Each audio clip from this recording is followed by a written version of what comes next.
Maria, which is not her real name, was raped during the 1994 genocide against the Tutsi.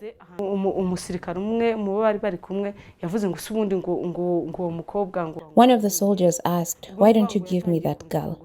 I was then given to him and he started to rape me. She then became pregnant and gave birth to a child, something that she wasn't happy about. She later found out that her and her child were infected. I felt like I could just abandon my child and go away. But then they started becoming sickly, myself too. I would fall critically ill, and that's how we found out that we were both infected. This all affected Maria even after she had gotten married to her husband.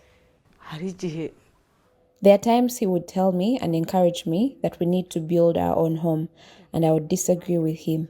I would then tell him that we should just separate.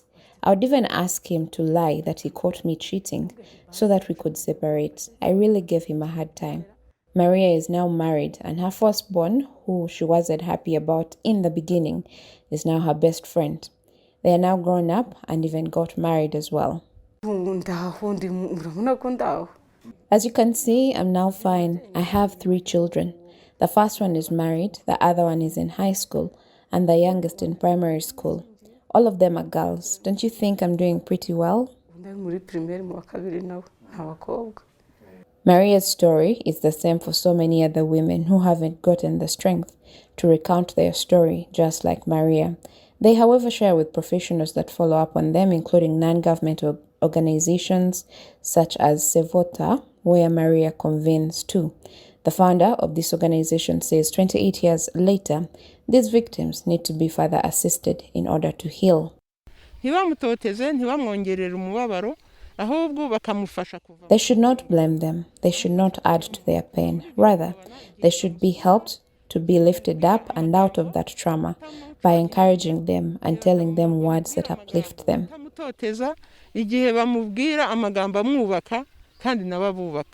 The International Criminal Tribunal for Rwanda ruled that rape was a weapon used in the 1994 genocide against the Tutsi.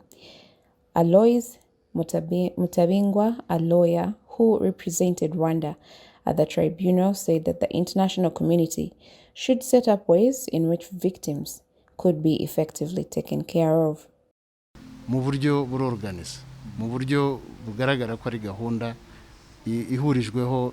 It was planned and executed. Gang rapers were rampant against Tutsi women, which is why it cannot be considered regular rape.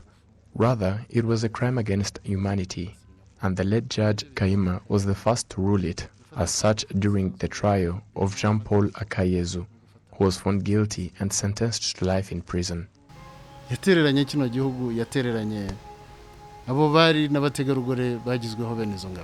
Even though the judicial system has continuously exposed the vice that was done during the 1994 genocide against the Tutsi, lawmakers believe that it is a powerful weapon that can also be used to deal with the genocide denial.